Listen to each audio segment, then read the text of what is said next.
전 세계가 한국의 성장 원인에 놀라움을 금치 못하고 있습니다.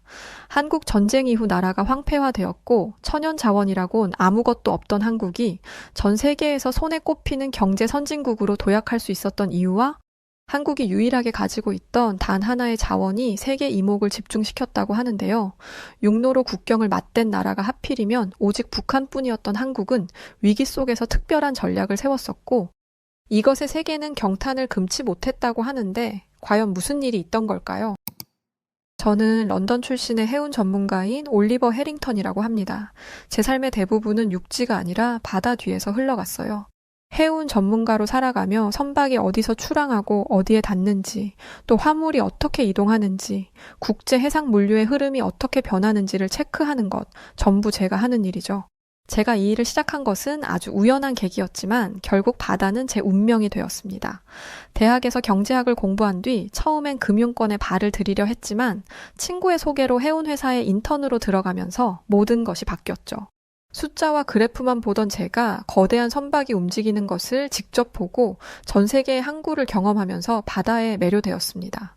그것은 마치 하나의 거대한 생명체가 살아 숨쉬는 것 같았거든요. 저는 유럽과 아시아를 오가는 선박 물류 관리자로 수많은 항구를 거쳐왔습니다. 제가 다루는 것은 철광석, 원유, 곡물 같은 필수 자원부터 최신 전자기기, 자동차까지 아주 다양해요. 이렇게 많은 것을 경험했던 제 머릿속에 유일하게 아주 선명한 기억으로 남아있는 항구가 하나 있는데 그것은 바로 한국의 부산항입니다.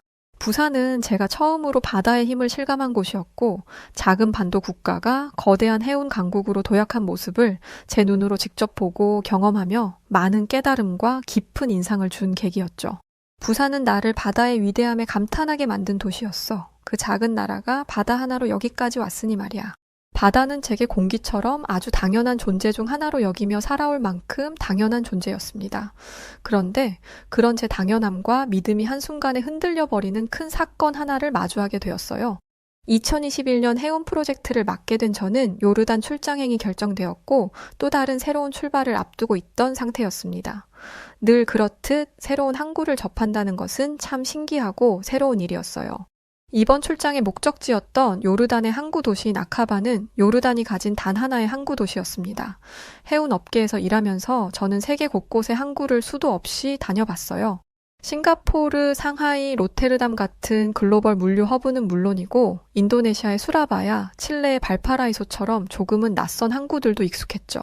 그런데 아카바는 그런 제게도 아주 생소한 곳이었습니다. 아카바에 도착했을 때 모습은 굉장히 작고 조용했죠. 항구 도시라면 을에 분주하고 소란스러운 법인데 제가 상상한 모습과는 많이 다른 조용하지만 아주 강렬한 기운이 느껴지는 곳이었습니다. 거대한 크레인이 줄지어 서 있거나 수백 개의 컨테이너가 쌓여있는 풍경이 아니라 단출하고 아늑한 느낌이었죠. 도시 전체는 비교적 작은 규모였고 높은 빌딩도 거의 없이 건물들은 낮고 단순했습니다.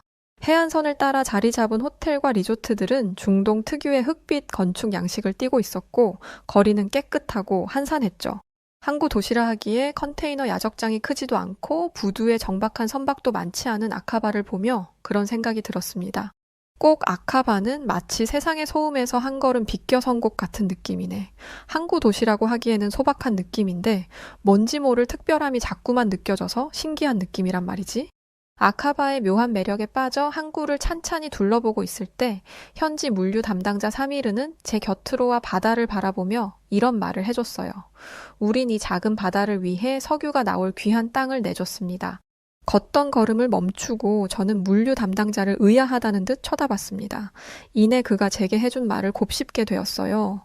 아니 석유가 나올 귀한 땅을 내줬다니? 그리고 작은 바다를 얻었다는 게 무슨 말이지? 석유라면 국가의 운명을 바꿀 수 있는 자원인데 그걸 포기하고 바다를 택했다는 말인가? 물류 담당자의 말은 꽤 혼란스러웠습니다. 석유라면 현대 경제의 핵심 자원이라 한 나라의 운명을 바꿀 수도 있는 아주 강력한 무기이죠. 특히나 중동 국가들을 떠올려 보면 사우디아라비아, 쿠웨이트, 아랍에미리트 같은 나라들은 엄청난 석유 매장량을 바탕으로 세계적인 부를 쌓고 있습니다. 오일머니 덕분에 초호화 도시들이 건설되었고 경제 발전의 속도도 아주 놀라운 수준이죠. 한마디로 석유가 있다는 것은 곧 부유한 미래를 보장받는 것이나 마찬가지인 거죠. 석유를 팔면 산업을 키울 수 있고 복지를 확충할 수 있으며 국제사회에서 협상력을 가질 수도 있는 정말 큰 행운이라고 볼 수 있어요. 석유는 정말이지 그 자체로 하나의 힘입니다. 그런데 그런 땅을 포기하고 바다를 택했다는 것은 도무지 이해하기 어려운 말이었죠. 더군다나 요르단은 매우 작은 나라입니다. 천연 자원도 풍부하지 않고 경제적으로도 늘 어려움을 겪고 있죠. 이렇게 어려운 나라에서 석유가 나올 땅이 있다는 걸 알았으면 그걸 무조건 어떻게든 개발해서 경제를 살렸어야지. 왜 그걸 넘기고 바다를 선택한 거지? 상식적으로 난 도무지 이해를 할 수가 없는데 저는 차마 물류 담당자에게 묻지는 못하고 속으로 곱씹으며 말을 했습니다. 그런데 이때까지만 해도 의아하고 당황스럽게만 느껴지던 이 물류 담당자의 한마디가 제 인생을 송두리째 바꿀 줄은 까맣게 몰랐습니다. 제가 넋이 나간 사람처럼 멍하니 있자 물류 담당자는 제게 이어 말을 했어요. 그때 우리는 석유보다 바다가 더 중요하다고 판단했어요. 석유가 나오는 땅은 저희에게는 큰 재산이자 보물 같은 존재였지만 그보다 바다가 더 필요했죠. 바다가 없으면 우리는 세상과 연결될 수 없으니까요. 물론 그때 그 땅을 가졌다면 지금쯤 석유 수출국이 되어 있을지도 모르지만 다시 돌아가도 우리는 무조건 바다를 선택해야 하는 상황일 겁니다. 신기하게도 그의 얼굴을 바라봤을 때 후회와 미련이 보이는 얼굴이 전혀 아닌 확신에 가득 찬 눈빛이었습니다. 이내 바다를 찬찬히 바라보는데 바다는 단순한 해안선이 아니라 요르단이 국가의 미래를 걸고 선택한 길이라는 것을 조금씩 깨우치게 되었어요.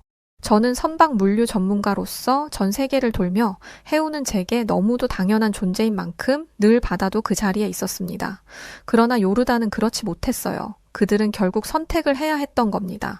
내륙국으로 남을지 아니면 좁디 좁은 바다를 통해 세계로 나갈 길을 확보할 것인지 말이죠. 그때의 선택의 결과가 바로 제 눈앞에 펼쳐진 이 작은 항구 아카바였던 것입니다. 잔잔한 파도에 몇 척의 화물선이 부두에 정박해 있고 거대한 컨테이너선이 수없이 오가는 다른 항구들에 비하면 지극히 평범하고 작은 모습이었지만 이 바다가 없었다면 요르단은 내륙국으로 남았겠죠. 지금껏 단 한 번도 깊이 있게 생각해 본 적이 없던 사실을 처음으로 마주하고 제 안에서는 거대한 파문을 일으키기 시작했습니다. 1965년 8월 10일 요르단은 사우디와의 공식적인 국경 조정 협정을 체결했습니다. 이 협정을 통해 요르단은 사우디에 서울 면적의 10배가 넘는 7,000제곱킬로미터의 사막 영토를 넘겨주고 홍해 연안 19km의 해안선을 얻었죠. 이 협정은 당시에 큰 주목을 받지 못했다고 해요. 왜냐하면 넘겨준 땅은 한눈에 봐도 척박한 사막으로 보였고 요르단은 이미 국토의 대부분이 사막이었기에 단순히 땅이 조금 줄어든 정도로 보였기 때문입니다. 대신 바다를 확보함으로써 아카바 항구를 확장할 현명한 기회를 얻은 것이죠. 그러나 몇 년 후 상황은 완전히 달라지게 되었어요. 영토 교환이 이루어진 지 얼마 지나지 않아 사우디는 요르단으로부터 넘겨받은 땅에서 대규모 유전을 발견했습니다. 그리고 이 유전은 수십 년 동안 사우디 경제를 떠받치는 중요한 석유 생산지로 재탄생시켰죠. 반면 요르단은 석유 한 방울 없는 나라가 된 것입니다. 그 순간 많은 사람들은 그제야 요르단의 결정을 떠올렸고 어리석음을 비판하기 시작했다고 해요. 고작 바다 몇 킬로미터 어짜고 석유가 나오는 저 귀한 땅을 넘기고 오일머니를 포기하는 멍청한 나라가 어딨어? 저렇게 멍청하니 요르단이 거지꼴로 사는 거지. 그러게 말이야. 저 땅이 요르단에 있었어 봐. 지금쯤 완전 부유한 산유국이 되었을 수도 있는 거잖아. 굴러 들어오는 복을 아주 걷어찬 거지. 비판의 목소리는 아주 컸고 실제로 사우디는 넘겨받은 영토를 적극적으로 개발했으며 원유 수출을 통해 엄청난 부를 쌓았습니다. 요르단이 다른 선택을 했다면 요르단 역시 중동의 또 다른 석유 부국이 되었을지도 모르죠. 그러나 요르단은 끝까지 이 선택을 후회하지 않았고 바다를 선택한 것이 신의 한 수였다고 표현했습니다. 저는 이 사실을 되새기면서 깊은 충격에 빠졌어요. 해운업에 몸담아 온 제게 바다는 언제나 당연한 것인데 요르단 사람들에게 이 바다는 선택의 결과였고 그 선택은 결코 쉬운 것이 아니었죠. 한쪽에는 엄청난 부를 가져다줄 석유가 있었고 다른 한쪽에는 작은 바다 한 줄기가 있었던 겁니다. 저 바다가 뭐길래 이 고통스러운 두 갈래길에서 결국 과감하게 그들은 진짜 바다를 선택한 거였구나. 새로운 사실을 접하고 다시 보는 바다는 평소와 다르게 더 빛이 나 보였어요. 수평선 넘어 보이지도 않는 끝없이 펼쳐지는 이 바다의 위대함을 새삼 실감하게 되었습니다.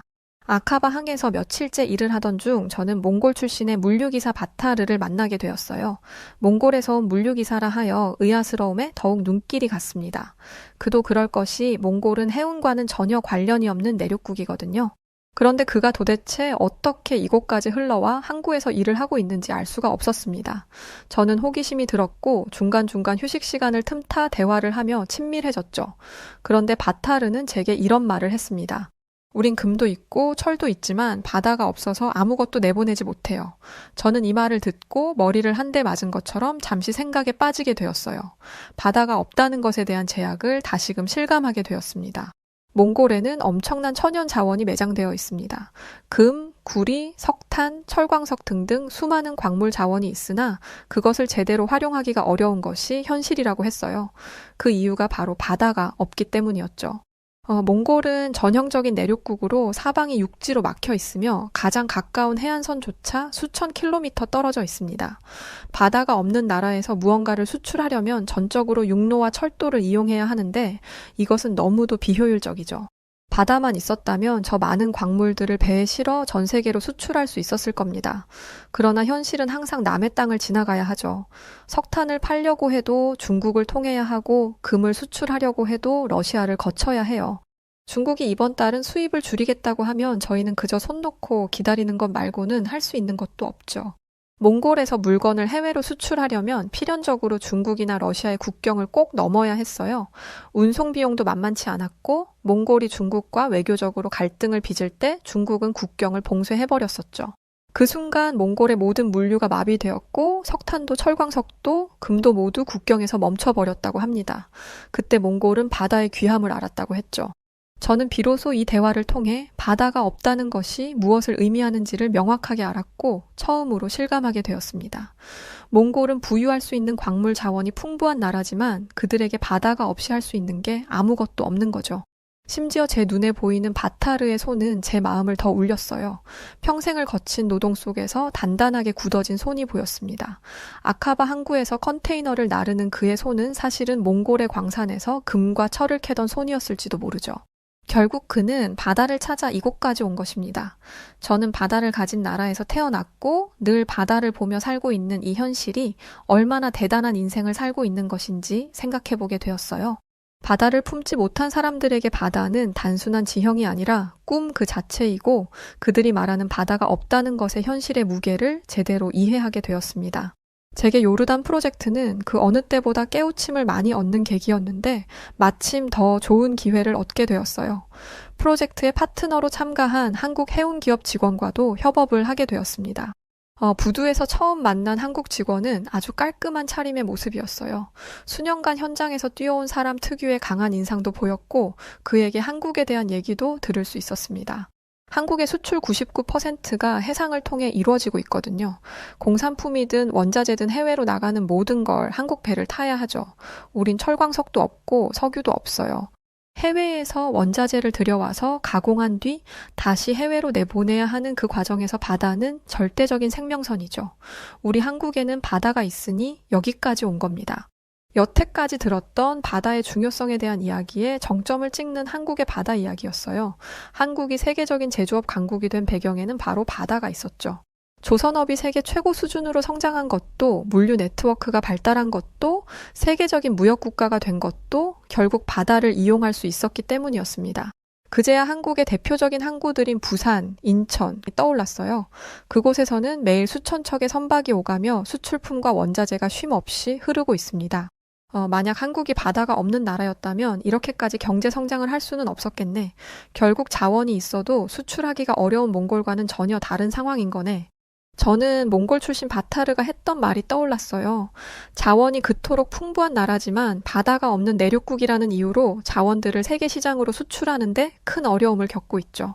그런 그들과 달리 자원은 없지만 바다가 있는 한국은 경제 성장을 시키고 있고 반대로 몽골은 바다가 없어 자원이 있음에도 경제가 막히는 안타까운 현실이었습니다. 그러니 요르단에서 그 귀한 땅을 내주고 바다를 얻은 것이죠. 결국 바다가 없으면 부가 있어도 사용할 수 없다는 걸 요르단은 안 거야. 그래서 기꺼이 귀한 땅을 내주고 작은 바다라도 얻어서 경제 성장을 시키고 있는 거지. 요르단은 결국 내륙국으로 경제가 막히는 것을 피하기 위해 기꺼이 땅을 내준 겁니다. 만약 그들의 선택이 달라졌다면 오늘날과는 전혀 다른 나라가 되었을 것이죠. 두 나라 모두 바다로 인해 운명이 바뀐 나라였습니다. 한국은 바다를 통해 자원 부족을 극복하고 세계 경제 강국이 되었고, 요르단은 바다를 얻기 위해 영토를 포기한 덕에 독립적인 무역을 유지할 수 있었죠. 두 나라의 이야기를 곱씹으며 바다가 단순한 물길이 아니라 국가의 운명을 결정하는 힘이라는 것을 절실하게 깨달았어요. 그리고 제 시야 역시 완전히 바뀌고 있었습니다. 시간이 흐를수록 많은 것을 알게 될수록 정말 특별한 시간을 보내고 있다는 것이 느껴졌어요. 특히 자원이 하나도 없지만 바다 하나만으로 경제 강국인 한국은 정말 대단하게 느껴졌습니다. 특히 한국의 부산은 제 머릿속에도 오래도록 각인이 될 만큼 위대한 곳이었는데 한국에 대한 스토리를 듣고 보니 새삼 더욱 대단하게 느껴졌습니다. 부산은 한국 최대의 항구이자 해상물류의 중심지로 세계 2위 환적항으로 성장했어요. 환적항은 단순히 화물을 싣고 내리는 곳이 아니라 세계 각국의 화물이 모였다가 다시 나라로 흘러가는 물류의 허브를 의미하고 있습니다. 즉 부산은 그 자체로 세계 해상무역의 심장부 중 하나이죠. 여기서 더 신기한 것은 한국 해운 기업 직원에게 들은 말 중 하나였습니다. 부산은 단순한 항구가 아니에요. 이 도시는 바다 위에 세운 도시거든요. 그가 제게 해준 말은 결코 과장이 아니었어요. 부산은 원래부터 해운과 무역의 중심지로 태어난 곳이 아니었습니다. 한국은 지정학적으로 반도로 이루어져 있지만 동쪽으로는 일본이, 서쪽으로는 중국이 가까이 있어 물류 환경이 녹록지 않았죠. 다만 부산은 태평양과 연결될 수 있는 가장 중요한 출구였고 한국은 이 기회를 놓치지 않았습니다. 결국 부산은 아시아와 미주, 유럽을 잇는 초대형 물류 거점으로 성장했다고 해요. 부산항이 지금처럼 성장한 것은 단순히 지리적 위치 때문만이 아니었던 것이죠. 한국은 바다를 이용해야만 살아남을 수 있는 나라였고 그 필요적인 이유가 부산을 세계적인 항구 도시로 만들었던 겁니다. 부산은 처음부터 바다 위에 세워진 도시였던 거죠. 그에 비해 아카바는 부산과 정반대였어요. 부산이 바다를 중심으로 성장한 도시라면 아카바는 바다를 얻기 위해 만들어진 도시였죠. 부산항의 모습을 보면 정말 영화 속에 들어온 것처럼 입이 떡 벌어질 정도의 규모인데 비해 아카바는 아주 작은 규모입니다. 그럼에도 이 아카바는 요르단에게 있어 산소 같은 존재이죠.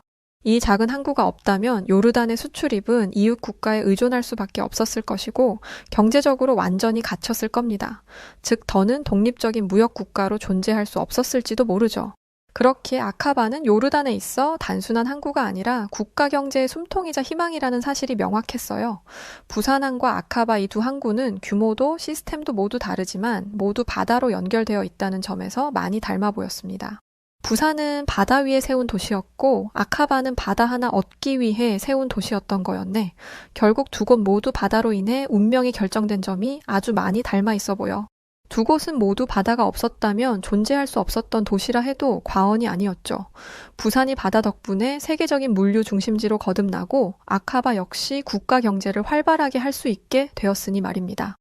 바다는 진짜 단순한 물길이 아니구나. 나한테는 늘 너무 당연한 존재였는데 바다는 국가의 경제를 결정하는 힘이 있었고 도시를 만들고 나라의 운명을 바꾸는 엄청난 존재였어. 바다가 숨기고 있던 진짜 힘을 비로소 깨닫게 되었어요. 국가의 생명선이자 문명의 연결망이 바로 바다라는 것을 알게 되었습니다. 이 모든 것을 알게 된 후 바다가 국가 산업에 미치는 영향에 다시 한번 깊이 생각하게 되었어요. 요르단과 몽골 같은 내륙국들은 바다가 없는데 이게 단순한 지리적 특징이 아니라 국가 경제와 산업의 근본적인 한계를 결정짓고 있다는 것을 알 수 있었죠. 이런 나라들은 조선업도 철강업도 불가능합니다. 조선소를 세우려면 우선 배를 띄울 수 있는 부두가 있어야 하는데 바다가 없는 나라에서는 애초에 조선업을 시작할 수조차 없는 거죠. 몽골만 예로 들어봐도 철광석에 석탄에 지하 자원이 이토록 풍부하지만 이 원자재를 가공해 조선업에 활용할 수 있는 방법이 없습니다. 왜냐하면 철강을 생산하려면 어마어마한 양의 철광석과 석탄을 국제적으로 수출입해야 하는데 바다가 없으면 그 과정이 극도로 비효율적이기 때문이죠. 이는 요르단도 마찬가지였어요. 비록 아카바라는 작은 항구가 있으나 대규모 철강업과 조선업을 육성할 만큼의 기반이 되기엔 역부족이었습니다. 이런 나라들은 필연적으로 해양 국가들의 철강과 조선업에 의존할 수밖에 없는 거죠. 선박을 보유해야 한다면 조선소가 있는 나라에서 배를 사야 했고 철강이 필요하면 항구를 통해 육로로 들여와야 하죠. 이는 곧 물류 비용 상승과 산업 발전의 한계를 의미하고 있었습니다. 그에 비해 한국은 바다를 기반으로 철강과 조선업을 차츰 키워나가고 있었어요. 1960년에서 70년대 한국은 산업화를 추진하면서 포항에 대규모 제철소를 건설했고 그것이 바로 포스코입니다. 포스코가 성장할 수 있었던 이유는 아주 단순한데 원자재를 실어나갈 바다가 있었기 때문이었죠. 포항의 제철소에는 대형 선박이 드나들 수 있는 항구가 있다고 해요. 이 항구를 통해 브라질, 호주, 인도네시아 등 세계 곳곳에서 철광석과 석탄을 수입할 수 있는 거죠. 그 덕분에 포스코는 고품질의 철강을 대량으로 생산할 수 있었고 이는 곧 한국 조선업 성장의 토대가 되었던 것입니다. 또한 조선업도 마찬가지였다고 해요. 삼성중공업, 현대중공업, 대우조선해양과 같은 기업들은 바닷가를 따라 조선소를 건설했습니다. 부산, 거제, 울산 등지에 조선소를 짓고 세계 최대 규모의 선박을 건조할 수 있는 시스템을 구축했죠. 이 모든 것이 가능했던 것은 바로 한국이 해양국가였고 바다가 있었기 때문이었어요. 저는 그제야 바다가 가진 의미를 온전히 이해할 수 있었습니다. 과거에 저는 바다를 단순한 교역 통로 정도로만 여겼고 제가 일하는 일터에 있는 당연한 존재로 여겼어요. 상품과 원자재가 고가는 하나의 길로 보이는 그 이상도 이하도 아니라고 여겼습니다. 그러나 이 모든 사실을 명확하게 깨닫고 나니 바다라는 것이 가진 힘의 크기와 국가 경제의 기반, 그리고 산업을 일으키는 힘이 얼마나 대단한지 알겠더라고요. 결국 바다가 없으면 조선업도 철강업도 무역도 아무것도 성장할 수 없는 거네. 바다가 있는 나라와 없는 나라의 차이는 결국 국가의 운명을 가르는 차이라고 볼 수 있겠어. 내륙국은 다 내주고라도 바다를 꼭 얻어내야 하는 이유가 있는 거지. 아무것도 가진 게 없는 나라, 한국이 유일하게 가진 게 바다인데 그 바다를 가진 한국의 성장은 실로 대단했습니다. 한국은 무역 의존도가 세계 최고 수준인 나라였죠. 한국은 육로로 국경을 맞댄 나라가 북한뿐이라 교역은 거의 전적으로 해상 운송에 의존하고 있다고 해요. 한국 수출입 물량의 99%가 해상을 통해 이동하고 철광석, 원유, 천연가스 같은 원자재도 대부분 바다를 통해 들여오죠. 이 외에도 삼성, 현대, LG, SK 같은 글로벌 기업들도 바다 없이는 성장할 수 없었습니다. 즉 부산항이 없었다면 한국 경제도 존재할 수 없었던 거죠. 1960년대만 해도 한국은 아주 가난한 나라였다고 해요. 철광석도 없고 석유도 자원도 부족했습니다. 그러나 한국은 이 위기의 사태 속에 무역을 통해 성장하겠다는 새로운 전략을 세웠죠. 한국은 수출로 먹고 살아야 한다. 이 전략을 갖고 한국은 무역항을 적극적으로 개발했으며 그 중심에는 부산항이 있었습니다. 부산항은 일본과 가까워서 무역 거점으로 최적지였고 세계로 나아갈 수 있는 창구 역할을 해줬죠. 이후 1970년에서 1980년대 한국은 무역뿐 아니라 조선업과 철강업을 통해 해양산업 강국으로 발돋움을 했습니다. 바다가 있던 한국은 부산항을 비롯한 해상 물류 시스템을 갖췄고 그를 통해 한국은 철강을 만들고 배를 만들고 세계 시장에 수출하기 시작했어요. 1990년대 이후 한국 경제가 급성장하면서 부산항도 더욱 발전했습니다. 부산 신항 개발로 세계적인 환적항으로 도약을 하며 세계 5위 컨테이너 항만 연간 220만 TEU를 처리했죠. 또한 해운 기업 HMM 성장으로 글로벌 해운 업체로 완벽한 자리매김에 성공합니다. 한국은 가진 것을 최대한 활용하는 빠른 전략과 실행을 통해 부산항은 지금 현재 세계 해상 물류의 중심지뿐 아니라 한국의 경제 강국이라는 높은 위상을 실현시켰습니다. 결국 한국은 유일하게 가진 바다 하나만으로 경제를 발전시킨 정말 대단한 나라였죠. 모든 프로젝트를 마치고 런던으로 돌아가는 비행기 안에서 정말 수많은 생각이 들었습니다. 문득 비행기 창밖에 한없이 펼쳐진 바다를 보는데 제 마음속에서 이상한 감정들이 차올랐죠. 지금까지 저는 저 대단한 힘을 가진 바다를 너무 당연한 것으로 여기고 살았습니다. 런던에서 태어나고 자란 저는 바다를 한 번도 부족한 자원이라거나 누군가에게는 너무 간절할 거라는 생각은 한 적이 없었어요. 런던은 템스 강과 연결되어 있고 영국은 사방이 바다로 둘러싸인 섬이죠. 바다는 언제나 늘 곁에 있었고 자연스럽게 무역과 해운을 가능하게 해주는 존재였습니다. 그래서 제게 바다는 있는 듯 없는 듯한 공기 같은 존재였죠. 너무 익숙해져서 그 가치를 미처 깨닫지 못한 채 살아온 겁니다. 그런 지난날의 제 자신이 참 부끄러워 스스로에 대한 반성을 하게 되었어요. 해운업에 몸담아 바다 위에서 산 세월이 그토록 긴데 바다가 어떤 곳인지를 이제야 알다니 그동안 난 참 인생을 헛살았구나 싶네. 앞으로 남은 생도 육지가 아닌 바다에서 살 텐데 이제라도 제대로 깨닫고 지난날은 반성해봐야지. 나는 더 이상 바다를 당연하게 여기지 않을 거야. 어떤 나라에서는 바다 한 조각을 얻기 위해 나라를 나눴고 또 어떤 나라에서는 바다가 없어서 모든 경제활동이 제한되었습니다. 바다가 있다는 것은 운명을 바꿀 수 있는 절호의 찬스이고 바다가 없다는 것은 삶의 방식 자체가 달라지는 것이죠. 적어도 남은 날의 바다 생활에서는 달라진 제 스스로의 모습으로 살고 싶다는 다짐을 굳게 했습니다. 오랜만에 본 템스강은 여전히 평소처럼 흐르고 있었지만 제 눈에는 전혀 다른 의미로 다가왔어요. 늘 보던 뻔한 공기 같은 존재가 아니라 정말 귀하디 귀한 존재로 보였죠. 만약 이 강이 바다와 연결되지 않았다면 이 도시는 이렇게 성장할 수 있었을까? 지금과는 전혀 다른 결과를 맞이했겠지? 이런 사소한 것들에 감사함을 느끼고 템스 강변을 따라 늘어선 항구와 창고들을 바라보며 바다와 연결된다는 것이 얼마나 중요한지 다시금 되새겼습니다. 돌아온 런던에서의 일상을 다시 시작했지만 이전과는 생각과 태도가 완전히 바뀌었습니다. 이전에는 뉴스에서 해운업 위기, 물류 대란, 조선업 불황 같은 단어가 나와도 별 관심이 없었어요. 하지만 이제는 그 모든 것들이 하나하나 귀에 다 들어왔고 보이는 시선도 달랐습니다. 저는 신문에서 영국 항만 파업 기사를 볼 때마다 부산과 아카바의 항구를 떠올렸어요. 그곳에서 일하던 노동자들, 그리고 컨테이너를 실어 나르던 트럭 기사들의 모습이 눈앞에 생생하게 그려졌죠. 제 일에 몰두를 하면서도 이전처럼 단순한 경제 논리로만 바다를 바라보지 않으려 노력했습니다. 이제 저는 바다를 사람들의 삶과 연결된 공간으로 보기도 했죠. 그러던 어느 날 한 해운업 관계자의 인터뷰를 접하고 깊은 생각에 잠겼습니다. 만약 해운이 멈춘다면 전 세계는 단 3일 만에 혼란에 빠져 그야말로 초토화가 될 것입니다. 과거에 저였다면 신경도 쓰지 않고 넘겼을 얘기지만 이제는 피부로 와닿기 시작했어요. 적어도 저는 정말로 알았으니 말이죠. 바다가 없다면 이 세계는 결코 지금과 같을 수 없다는 것을 말입니다.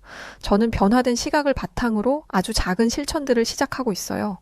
해운과 물류 관련 세미나에 적극 참여 중에 있고 바다를 연구하는 학자들의 인터뷰 및 영상을 보며 바다가 단순한 무역 경로가 아니라 인류의 생명선이라는 것에 대한 공부를 끊임없이 하고 있습니다. 또한 런던에서 활동하는 국제 해운 기업들과 협력해 해운 산업이 지속 가능한 방식으로 발전할 수 있도록 지원하는 프로젝트에도 참여 중에 있어요. 그리고 제게 이런 울림과 깨달음을 준 귀한 인연들에게 제 마음을 담은 편지도 보냈습니다. 덕분에 바다에 대한 귀중함을 제대로 깨닫고 하루하루 소중하게 살아가고 있습니다. 그저 당연한 존재라 여겼던 제게 큰 깨우침을 주셔서 감사합니다. 조만간 프로젝트로 한 번 더 갈 예정인데 그때는 웃으며 맛있는 저녁 한 끼 했으면 좋겠습니다. 많은 사람들과 나라에서는 석유를 최고의 자원이라 생각합니다. 부와 권력을 결정짓는 것은 늘 석유였기에 이 석유를 차지하려 전쟁을 벌이기도 하죠. 석유가 발견된 나라들은 순식간에 부자가 되었고 그렇지 못한 나라들은 경제적으로 뒤처졌습니다. 그러나 정말 더 중요한 자원은 바로 바다라는 것을 알아야 해요. 바다는 단순한 자연 환경이 아니라 국경을 넘어 세계를 연결하는 통로이며 무역, 산업, 그리고 국가의 운명을 결정하는 열쇠입니다. 석유보다 귀한 자원이 바다인 것을 우리는 인정해야 하며 그 바다로 운명을 바꾼 두 나라 요르단, 그리고 대한민국의 현명함을 본받아야 할 것입니다. 지구 반대편 작은 나라의 기술이 미국을 완전히 뒤흔들었다고 합니다. 세계 최강 대국의 오만함이 한순간에 무너지는 순간이었다는데요. 수십 년간 그들이 놓쳐왔던 치명적인 격차, 그리고 FEMA의 대응팀 책임자는 처절한 몸부림을 쳤다는데 과연 무슨 일이 있던 걸까요?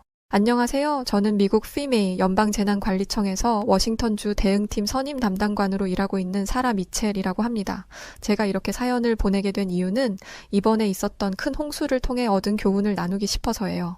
모든 건 얼마 전 워싱턴주를 강타한 최악의 홍수 사태에서 시작됐습니다.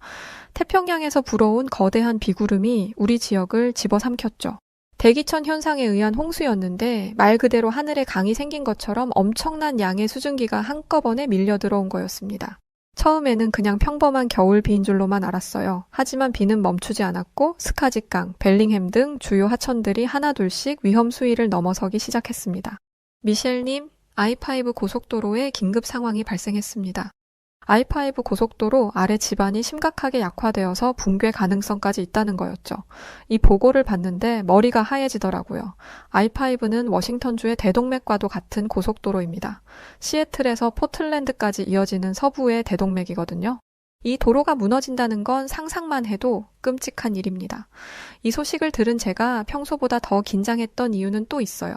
저는 출산 휴가를 떠난 팀장님 대행으로 있었거든요. 불과 2주밖에 안 됐는데 이런 긴급 사태가 벌어지다니 긴장될 수밖에 없죠. 현장은 보고받은 내용보다 더 심각했습니다. 이미 도로 갓길 일부가 무너져 내린 상태였고 차에서 도망쳐 나온 시민들은 갈 곳을 잃고 주변을 서성이고 있었거든요. 창문까지 잠긴 주택들, 거리를 떠다니는 자동차들, 정전으로 깜깜해진 마을까지 10년간 재난 현장을 봐왔지만 이런 광경은 처음이었습니다. 급하게 팀장님에게 전화를 해서 어떻게든 방법을 찾으려고 하는데 팀장님도 방법이 없는 건 매한 가지였어요. 도시 인프라는 이런 수준의 재난을 감당하기엔 너무 노후화되어 있었거든요. 미국처럼 돈도 많고 잘 사는 나라에서 홍수 하나 감당하지 못하냐 생각하는 게 일반적이지만 저희 지역의 다리는 1960년대에 지어졌고 배수시설은 수십 년이나 됐습니다. 이런 시설에 대한 경고가 없었던 건 아니었는데 예산 문제로 개선이 미뤄져 왔어요. 지금 당장 큰 문제가 없는데 거기 들어갈 예산으로 다른 일을 하자는 게 지역 정치인들의 생각이었죠. 자연재해가 하도 많으니까 포기한 것 같기도 해요. 당시 고립된 가구는 최소 50가구였고 하늘에 구멍이 뚫린 듯 비가 와서 헬기 구조마저 어려운 상황이었습니다. 그리고 어떻게 대처해야 하는지 고민하는 동안 다리 일부가 무너졌어요. 이로 인해 그 지역 주민들은 완전히 고립됐죠. 비가 조금 그친 다음 날 아침 본부장님이 전 직원 미팅을 소집했습니다. 본부장님은 무거운 표정으로 말씀을 시작하셨어요. 현재 상황이 심각했을 뿐더러 경보 시스템이 제대로 울리지 못해서 주민들의 큰 피해가 있었던 게 드러났기 때문이었습니다. 저는 제대로 깨질 각오를 하고 있었어요. 그래도 본부장님처럼 베테랑인 분이 하는 말이라면 분명 유용할 거라고 생각했기에 배우고자 하는 마음으로 귀를 기울였습니다. 그런데 본부장님에게서 나온 말은 제 기대와 전혀 다른 거였어요. 이번 홍수로 인한 피해가 얼마나 심각한지 다들 아시겠죠? I5 고속도로가 무너져 내렸다는 건 엄청난 재산적 손해를 들고 오니까요. 현재로서는 저희끼리 고민한들 마땅한 대답이 나오지 않을 거라 판단했습니다. 그래서 한국에서 재난 전문을 초청하기로 했어요. 마침 미국에 계시던 중이라 어렵게 모실 수 있었으니 박사님이 오시면 적극적으로 도움을 받을 수 있기를 바랍니다. 순간 회의실이 술렁였어요. 저뿐만 아니라 다른 동료들의 표정에도 의문이 가득했죠. 솔직히 말씀드리자면 자존심도 좀 상했습니다. 우리 지역이 시설 노후화로 재난에 제대로 대처하지 못한 건 인정해요. 하지만 어쨌든 미국입니다. 예산이 부족해서 시설을 고치지 못했다면 이제라도 예산을 지원받을 수 있는 거고 시간을 두면 분명 방법을 찾을 수 있을 거예요. 그런데 아무리 급해도 그렇지 한국이라니요. 텍사스 주보다도 작은 한국이 자연재해로 피해를 입어봤자잖아요. 미국은 태풍, 홍수, 심지어 허리케인까지 다양한 자연재해를 경험했는데 한국의 자연재해는 태풍이 가끔 지나가는 수준이었습니다. 허리케인과 비교하면 어린애들 장난과 다름없죠. 회의가 끝나고 사무실로 돌아와 스마트폰으로 한국의 자연재해 기록을 찾아봤습니다. 연간 강수량도 우리보다 적고 큰 강도 없고 산이 많다고는 하지만 로키 산맥에 비하면 그저 언덕 수준이더라고요. 그래서 역시 이런 나라에서 온 전문가가 도움을 줄 수 있을 리가 없어. 전문가라고 해봤자 이론만 배운 학자일 뿐이겠지. 그리고 미국의 광활한 국토도 극단적인 기후도 경험해보지 못한 사람이 어떻게 우리를 도울 수 있겠어? 라고 생각했습니다. 결국 용기를 내어 본부장님을 찾아갔어요. 본부장님, 이번 결정은 재고해 주셨으면 합니다. 지금은 한시가 아까운 상황입니다. 새로운 시스템을 이해하고 적용하려면 오랜 시간이 걸릴 텐데 저희에게는 그런 시간이 없어요. 중앙정부의 도움을 받아야죠. 더군다나 그분은 미국의 질이나 기후도 전혀 모르지 않겠습니까? 알아도 지식으로밖에 모를 겁니다. 재난은 직접 몸으로 부딪혀야 알 수 있는 건데 시민들의 안전과 연결되어 있는 중요한 사안을 그런 사람에게 맡길 수는 없어요. 본부장님이 뭐라 말씀하시려는데 저는 막무가내로 말을 이었어요. 솔직히 말씀드리면 이건 우리의 자존심 문제이기도 합니다. FEMA는 세계 최고의 재난관리 기관입니다. 우리가 해결하지 못하는 걸 한국인이 해결한다면 FEMA의 위상이 떨어질 거예요. 제 목소리가 떨리고 있었고 본부장님의 표정이 굳어졌지만 한 번 말을 시작하니 멈출 수가 없었어요. 차라리 우리끼리 해결책을 찾는 게 그때였어요. 본부장님이 손을 들며 제 말을 자르셨습니다. 10년 전 내가 본 걸 이야기해줄까? 본부장님은 제게 오래된 사진 한 장을 보여주셨습니다. 사진은 눈이 내린 도시의 사진이었는데 눈이 얼마나 많이 왔는지 마치 도화지 한 장을 보는 것 같았습니다. 2014년 한국의 강원도라는 지역에서 찍은 사진일세. 벌써 10년이나 지난 사진이지. 본부장님은 그때의 기억을 더듬으시는 것 같았습니다. 10년 전, 본부장님은 재난안전협력 프로그램으로 한국에 갔었는데 강원도로 현장 시찰을 갔던 중 갑작스러운 폭설을 마주했다고 합니다. 처음에는 한국에 눈이 와봤자 뭐 얼마나 오겠어? 라고 생각했었지. 그런데 이틀 만에 무려 110cm나 내렸어. 뉴욕이나 보스턴의 최악의 폭설과 맞먹는 수준이었다고. 그런데 강원도는 산악지대라 뉴욕, 보스턴의 지형보다 험해. 본부장님은 눈이 생각보다 많이 오자 불안감이 엄습했다고 합니다. 한국이 이렇게 많이 오는 눈을 제대로 치울 리 없다고 생각했던 거죠. 내 예상대로 눈이 온 지 얼마 되지 않아서 문제가 곳곳에서 발견되는 듯했어. 고립되는 마을이 생겼고 도로가 통제됐지 길가의 전신주까지 눈에 파묻힐 정도였으니 복구에만 몇 주가 걸릴 거라고 생각했다네. 당장 서울로 돌아가야 하는데 그게 가능할지도 의문이었고 그런데 본부장님이 보고 오셨다는 이야기는 직접 보지 않고서는 믿기 어려운 이야기였습니다. 그런데 나와 함께 있던 한국인 관계자들은 이상하다시피 차분했어. 어떻게 이런 상황에서도 우왕좌왕하지 않는 건지 궁금하던 찰나 당시 있던 곳에 커다란 창고 문이 열렸고 나는 한국인들의 차분함의 이유를 알 수 있었다네. 본부장님이 보신 건 영화에서나 나올 것 같은 제설차들의 등장이었습니다. 크고 작은 제설 장비들이 군대처럼 정렬해서 도로로 향하고 있었던 거였죠. 제설 차량들이 한번 도로를 쓸고 지나가면 수십 센티 쌓인 눈이 말끔히 치워졌다고 합니다. 그런데 그런 제설차는 미국에도 있어요.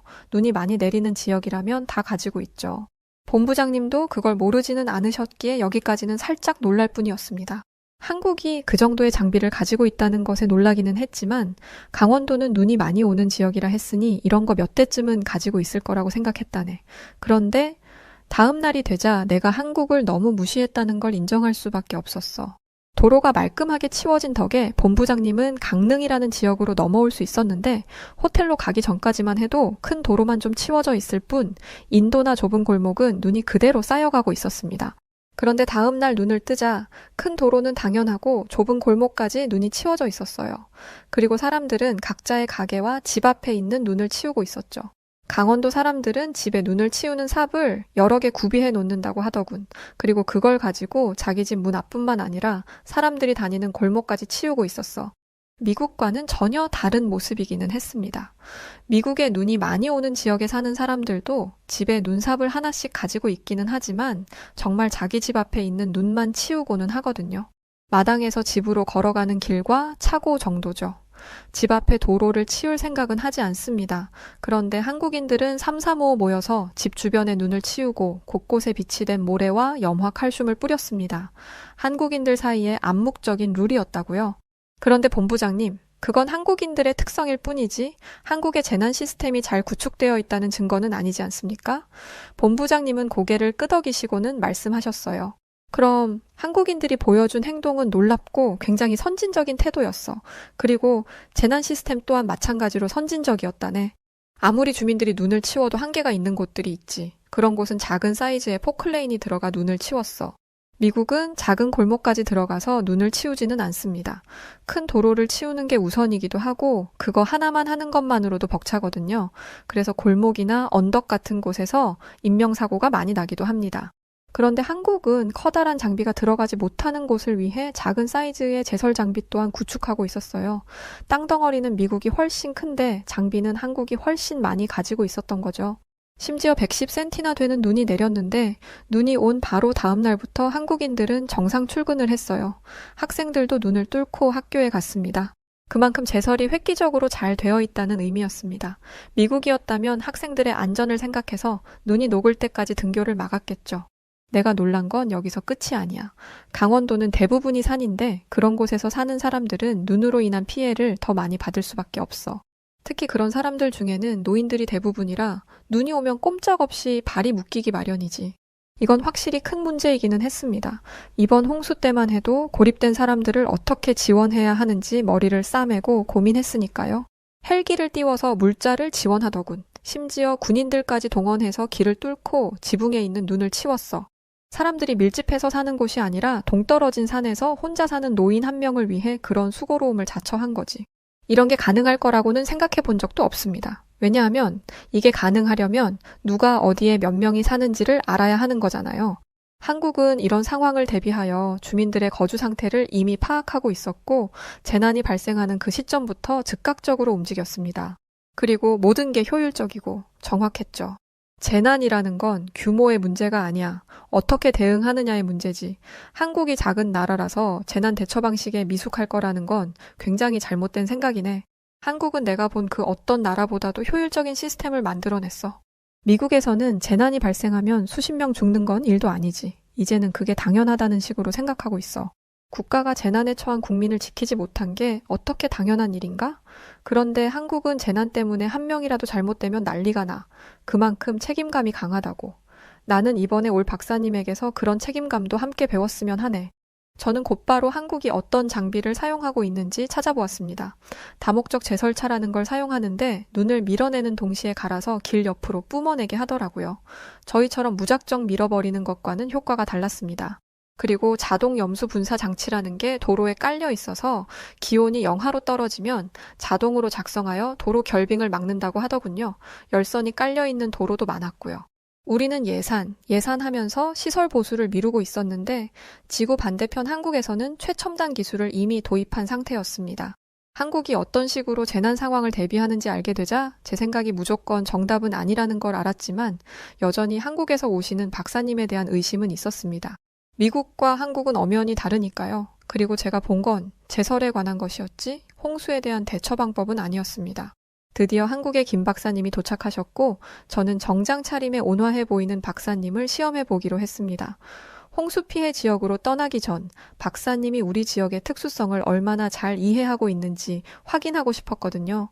박사님, 캐스케이드 산맥이 왜 우리 지역 홍수의 주요 원인이 되는지 아시나요? 다소 도전적인 질문이었죠. 하지만 김 박사님은 미소를 지으며 차분하게 대답하셨어요. 캐스케이드 산맥이 태평양에서 오는 습한 공기를 막으면서 지형성 강수를 일으키죠. 특히 대기천 현상이 발생하면 산맥 서쪽에 집중적인 강수가 내립니다. 이번 홍수처럼 말이죠. 자신감 있는 말투의 순간 말문이 막혔어요. 하지만 포기하지 않았습니다. 그럼 우리 지역의 토양 특성은요? 이번 홍수가 유독 심각했던 이유가 그러자 김 박사님은 제 말이 끝나기도 전에 태블릿을 꺼내셨어요. 이 지역은 화산재 토양이 많죠. 화산재 토양은 물을 잘 흡수하지만 일단 포화되면 매우 불안정해집니다. 게다가 최근 들어 토양 황폐화가 심각해서 지반 침식에 더욱 취약한 상태고요. 이어서 지질도를 보여주시면서 설명하셨습니다. 특히 루이스 카운티의 경우 제3기 퇴저감이 주를 이루고 있어서 산사태 위험이 높습니다. 이런 지질학적 특성을 고려하면 전통적인 홍수 대응 방식으로는 한계가 있을 수밖에 없죠. 저는 마지막 질문을 던졌어요. 그렇다면 우리 지역의 하천 관리 시스템은 어떻게 생각하시나요? 김 박사님은 잠시 생각하시더니 정중하게 말씀하셨습니다. 솔직하게 말씀드리자면 960년대에 설계된 시스템이라 현재의 기후 변화를 고려하지 못했다는 게 가장 큰 문제입니다.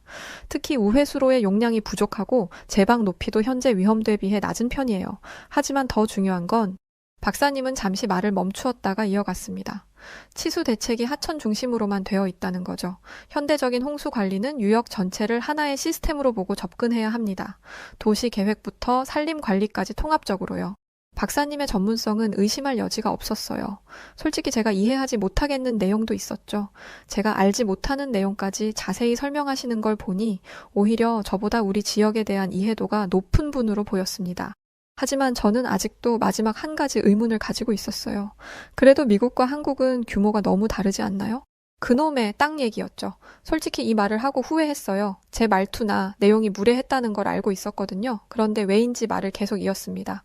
뭐랄까, 본부장님에게 말했던 한국인에게 도움을 받으면 우리의 위상이 낮아질 거다라는 이유 때문이었던 것 같아요.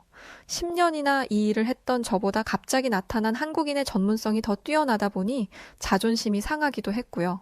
박사님의 전문성은 인정합니다. 하지만 한국의 국토는 우리 워싱턴 주보다도 작다고 들었어요. 작은 나라에서의 경험이 과연 여기에 적용될 수 있을까요? 한국에서 효과가 있었다고 미국에서까지 효과가 있을 거라 자신하지는 못할 거라 생각합니다. 김 박사님의 표정이 순간 굳어지는 걸 봤는데도 멈출 수가 없더라고요. 한국의 재난관리 시스템이 아무리 뛰어나도 그건 한국 규모에 국한된 거겠죠. 미국은 달라요. 우리는 대륙급 자연재해를 다루고 있어요. 한 번의 허리케인이 한국 전체 크기만 한 지역을 덮치기도 하니까요. 솔직히 이야기할까 말까 고민했는데 박사님을 만나기 전 제 머릿속에는 더 무례한 생각이 있었어요. 한국인들은 다들 소심하고 우유부단하다고 하던데 한국에서 오는 박사님도 미국의 대륙급 자연재해를 경험해보면 도망갈지도 몰라 하는 편견이었죠. 하지만 제 앞에 앉아 계신 분은 달랐어요. 한치의 물러섬도 없이 당당하게 그러면서도 예의 바르게 제 도전적인 태도를 받아치고 계셨거든요. 김 박사님은 공격적으로 들릴 수도 있는 제 말을 끝까지 경청하셨어요. 그리고 천천히 하지만 분명한 어조로 말씀하셨습니다. 미첼 씨, 혹시 스마트폰 쓰시나요? 재난 얘기하다 갑자기 웬 스마트폰? 뜬금없는 질문에 저는 잠시 당황했어요. 갑자기 무슨 말씀이시죠? 그 스마트폰에 들어가는 작은 반도체가 없었다면 스마트폰을 사용하지 못할 겁니다. 작은 게 큰 것을 움직이는 힘이 되기도 한다는 거예요. 그리고 그 작은 반도체를 만드는 주요 생산국이 한국이라는 걸 알고 있나요? 한국의 기술력은 전 세계가 인정하는 것이고 한국은 그런 기술들을 이용해 최첨단 재난 경보 시스템 등 다양한 방식을 만들어냈습니다. 김 박사님의 목소리는 여전히 부드러웠지만 눈빛은 날카로웠습니다. 자연재해에는 국경이 없습니다. 우리가 다루는 건 물과 바람, 그리고 땅이에요. 자연은 우리가 어느 나라 사람인지 신경 쓰지 않죠. 중요한 건 얼마나 효율적으로 대응하느냐는 겁니다. 잠시 침묵이 흘렀습니다. 제가 유엔 자문위원으로 있을 때 브라질의 아마존에서도 일했고 방글라데시의 몬순 홍수도 다뤄봤습니다. 재난의 본질은 어디나 같아요. 다만 접근하는 방식이 다를 뿐이죠. 그리고는 의미심장한 미소를 지으며 덧붙이셨어요. 그리고 작다는 건 오히려 장점이 될 수 있어요. 한정된 자원으로 최대의 효과를 내야 하니까요. 미첼 씨는 지금 루이스 카운티의 제한된 예산과 인력으로 이 사태를 해결해야 하지 않나요? 저는 할 말을 잃었습니다. 얼마나 편협한 생각을 하고 있었는지 깨달았고 제 태도에 부끄러움이 느껴졌거든요. 저는 제 어리석음을 인정할 수밖에 없었습니다. 그리고 제 무례함을 겪고도 화를 내는 게 아닌 깨달음을 준 박사님의 어른스러운 태도에 존경심마저 들었죠. 상황이 급박한 만큼 김 박사님과의 긴급 대책 회의가 소집됐습니다. 김 박사님은 드론과 위성사진을 통해 수해 지역의 지형과 침수 현황까지 세세하게 분석한 상태였어요. 현재 가장 시급한 건 배수 시스템입니다. 저희는 지금까지 대형 펌프와 수로 확장 공사만을 고집했습니다. 이게 워낙 대규모 공사라 이걸 하려다 보니 예산 문제로 골머리를 썩었던 거였어요. 그런데 김 박사님 방식대로 하면 설치 시간도 단축할 수 있었고 훨씬 효과적이었습니다. 한국은 이 방식으로 도심 침수를 성공적으로 막아낸 경험이 있더라고요. 대체 왜 이런 생각을 못했는지 크고 강하게만 고수했던 저희의 부족함이었습니다. 이뿐만 아니라 제방을 쌓는 방식, 주민 대피 루트, 대피소 운영 방법 등 필요한 것들만 쏙쏙 뽑아서 대처 방법에 대해 알려주셨습니다. 본부장님이 조심스럽게 물으셨어요. 효과가 있을 거라 확신하십니까? 박사님은 확신이 있어 보였습니다. 한국은 좁은 국토에서 수많은 시행착오를 겪으며 이 방식들을 검증했습니다. 오히려 제한된 공간이었기에 더 효율적인 방법을 찾아낼 수밖에 없었죠. 그리고 긴급 대처 방법뿐만 아니라 중장기 대책까지도 알려주셨습니다. 그 자리에 있는 사람들 중 김 박사님을 못마땅해 했던 이들도 어느새 김 박사님의 말을 경청하고 있었죠. 특히 이번 홍수로 가장 큰 피해를 입은 I-5 고속도로에 대한 해결 방법도 알려주셨는데 그 방식으로 제안하신 게 독특했습니다. 한국이 개발한 AI 기반 홍수 예보 시스템을 도입해보는 게 어떻겠습니까? 박사님이 말씀하신 시스템은 이상 기후에 대비해 디지털 기반 홍수 사전 예측 및 조기 경보로 재난 대응 체계를 만드는 것이었습니다. 빅데이터와 수위계, 강우량 등을 계측해서 빠르게 상황을 파악하고 누구보다 빠르고 정확하게 재난 방송과 문자 송출을 하죠. 심지어 대피 경로, 가까운 대피소 위치, 교통 상황까지 모두 포함된 맞춤형 정보였습니다. 이런 정보만 있어도 피해를 보는 시민들의 수가 대폭 줄어들 거예요. 이 얘기를 듣기 전까지만 해도 미국의 재난 대책은 사후 복구에 중점을 두고 있었습니다. 그런데 박사님의 이야기는 완전히 다른 접근이었어요. 재난을 미리 예방하고 피해를 최소화하다니 한국과 미국의 방식은 수십 년의 차이를 가지고 있는 것만 같더라고요. 60년대에 만든 시설에 기대고 있는 동안 한국은 이렇게까지 발전했다니 한국을 무시했던 제가 너무 부끄럽더라고요. 교수님의 전문성에 놀라고 한국이 미국보다 몇십 년은 앞선 선진적인 기술을 사용하고 있다는 것에 두 번 놀란 뒤 현장으로 향했습니다. 가장 심각한 루이스 카운티 서쪽 지역으로 향했죠. 현장에 거의 다 도착했을 때 급한 연락이 왔습니다. 가장자리에 있는 다리가 붕괴 위험이 있다는 보고였죠. 현장에 도착했을 때 본 상황은 심각했습니다. 불어난 강물이 다리 기둥을 위협하고 있었고 주변 제방도 금이 가기 시작했습니다. 그때였습니다. 저기 봐요. 누군가의 외침에 고개를 돌렸을 때 저는 강물에 떠내려가는 작은 형체를 봤습니다. 그건 다름 아닌 리트리버였어요. 목줄이 나뭇가지에 걸려 허우적거리고 있었죠. 구조보트를 부른다면 구출할 수는 있겠지만 그러려면 시간이 너무 오래 걸렸습니다. 물이 계속 차오르고 있었고 이 상태로라면 구조보트가 오기도 전에 익사할 게 분명했어요. 리트리버의 주인은 주저앉아서 어쩔 줄 몰라 하며 울고 있었고 모두가 발을 동동 구르며 방법을 찾아 헤맸습니다. 하지만 다들 같은 생각이었어요. 도무지 구할 방법이 떠오르지 않았거든요. 그런데 그때 김 박사님이 재킷을 벗으셨습니다. 설마 했어요. 설마 방금 전까지 전문적인 이야기를 술술 하던 지식인이 이렇게 위험한 상황에 뛰어들 리가? 라고 생각했죠. 누가 봐도 위험한 상황을 감수할 리가 없잖아요. 그런데 김 박사님은 제 예상과 달리 그 위험을 감수하고서 물에 뛰어들 생각이셨습니다. 김 박사님은 구조용으로 가져온 로프를 몸에 묶더니 말씀하셨어요. 저쪽에서 제가 신호하면 로프를 당기세요. 절대 놓치면 안 됩니다. 저는 김 박사님을 말렸습니다. 한국인 전문가가 여기서 잘못되기라도 하면 어떡해요. 그리고 이미 김 박사님에 대한 호감을 가지게 되었기 때문에 진심으로 걱정이 됐습니다. 박사님, 아무리 모든 생명이 소중하다지만 박사님께서 이런 위험을 감수하실 필요는 없습니다. 구조활동은 저희가 할게요. 제발 이러지 마세요. 하지만 박사님은 괜찮다며 안심시키셨고 뒤도 돌아보지 않고 물에 뛰어드셨습니다. 김 박사님이 물에 뛰어드신 순간 저는 숨을 멈췄어요. 급류에 휩쓸리실까봐 너무 무서웠거든요. 옆에서는 데이비스가 연신 세상에나를 중얼거리고 있었습니다. 저는 로프를 잡은 차에 덜덜 떨었어요. 이 로프 하나에 두 생명이 달려있는 거니까요.